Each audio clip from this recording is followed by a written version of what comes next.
दोस्तों नमस्कार, मैं अनिल दुबे आज आप लोगों को पॉलिटिकल साइंस विषय के अंतर्गत भारत शासन अधिनियम 1858 के बारे में बताएंगे। भारतीय संविधान के ऐतिहासिक विकास के क्लास में अभी तक आप लोगों ने चार्टर एक्ट 1853 तक क्लास हो चुकी है। इस क्लास में आप लोग भारत शासन अधिनियम 1858 के बारे में बताएंगे। तो इससे पहले 1857 में एक क्रांति होती है जिसे भारत का प्रथम स्वतंत्रता संग्राम कहा जाता है।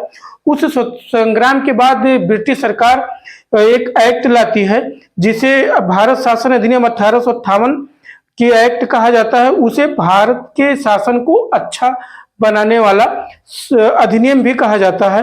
तो इस एक्ट के द्वारा ब्रिटिश सरकार क्या क्या बदलाव करती है, तो पहला बदलाव ये करती है कि ईस्ट इंडिया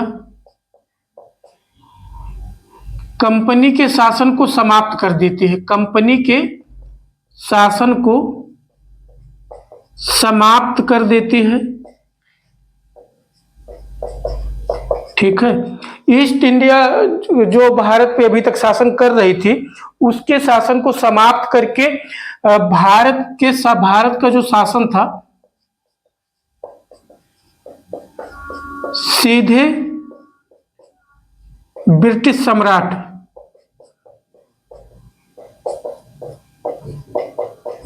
सम्राट के हाथों में चली जाती है। यानी अब भारत में शासन सीधे ब्रिटिश सम्राट के द्वारा किया जाएगा। उस समय ब्रिटिश में जो सम्राट यानी महारानी विक्टोरिया थी। ठीक है, तो अभी तक क्या था कि भारत में जो शासन किया जाता था अंग्रेजों द्वारा, ब्रिटिश द्वारा, वो ईस्ट इंडिया कंपनी के माध्यम के द्वारा किया जाता था। लेकिन अब शासन सीधे ब्रिटिश सम्राट के हाथों में चला गया, ईस्ट इंडिया कंपनी को समाप्त कर दिया गया और गवर्नर जनरल जो होते थे भारत के, गवर्नर जनरल का पदनाम बदलकर वाइसराय कर दिया गया। वाइसराय, और भारत के प्रथम वाइसराय जो थे लॉर्ड कैनिंग थे। लॉर्ड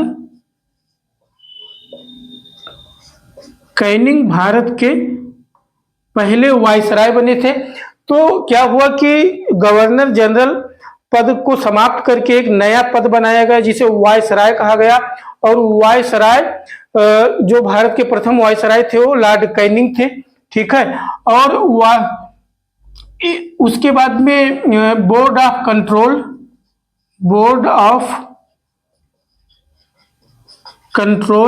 और कोर्ट ऑफ डायरेक्टर्स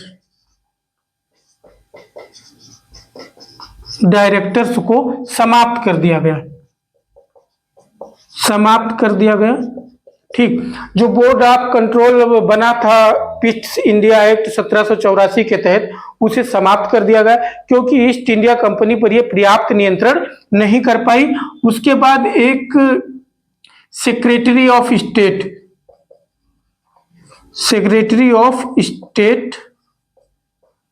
भारत सचिव का पद बनाया गया था, जो ब्रिटिश कैबिनेट का सदस्य होता था और संसद के प्रति उत्तरदायी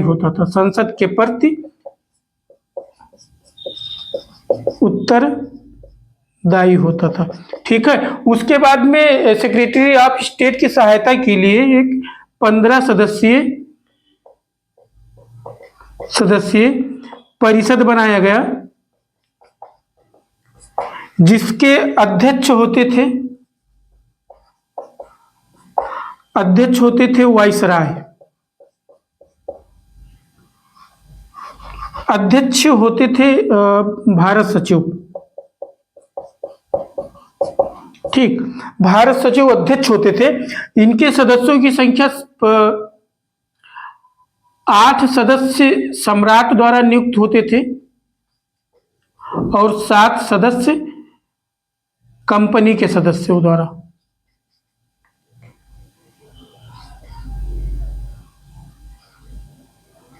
कंपनी के बोर्ड द्वारा नियुक्त किए जाते थे। तो कोर्ट ऑफ डायरेक्टर्स के द्वारा 8 सदस्य नियुक्त होते थे और 7 सदस्य कोर्ट ऑफ डायरेक्टर्स के द्वारा, 8 सदस्य सम्राट के द्वारा नियुक्त होते थे। 15 सदस्य एक परिषद बनी जिसका अध्यक्ष भारत सचिव होता था। तो इसके बाद में जो एक भारत परिषद होती थी, परिषद, वो ब्रिटेन उस पर ब्रिटेन में भी मुकदमा कर सकती थी, ब्रिटेन में भी मुकदमा कर सकती थी, भारत में भी कर सकती थी और उस पर भी किया जा सकता था। ठीक, तो क्या था कि ब्रिटिश सरकार के लिए भारत में शासन के लिए पूरी जिम्मेदारी भारत सचिव और उसकी परिषद पर थी। तो ये सुधार किए गए भारत में जो शासन था, से इस प्रकार सुधार किया गया। उसके बाद में भारत परिषद अधिनियम 1861 आएगा, 1892 आएगा, उसके बारे में बताया जाएगा।